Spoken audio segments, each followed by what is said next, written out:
Hello everyone, welcome back to another episode of WebTech Tutorial. In today's video, I'm going to help you learn how to block someone on Pinterest. Keep watching the video till the end to learn how, and subscribe to our channel by hitting the subscribe button. Press the bell icon so that you'll never miss another update from us. To block a Pinterest profile to prevent someone from following you is easy. First, start by tapping open your Pinterest application, and if you are not signed in, sign into your account. From your account's home screen, after you sign in, open the profile of the person you'd like to block. To search for the profile, tap on the search button at the bottom of the screen and type in their name or their username that you want to block. Once you enter their profile, tap on the three dots located at the upper right, and from the pop-up, select Block. Once you tap on Block, you'll be able to see a confirmation for your block request. Tap on Block in order to block the contact, and that way you'll be able to block a person on Pinterest. Once you block the person,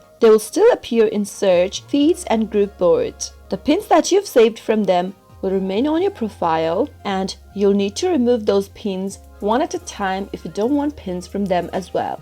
That is how you can easily block a contact on Pinterest. I hope the tutorial was helpful to you. If it was, go ahead and give it a thumbs up. Feel free to comment down in the comment box if you have a question or feedback for us. I'll soon be back with more tutorial episodes. Goodbye till then.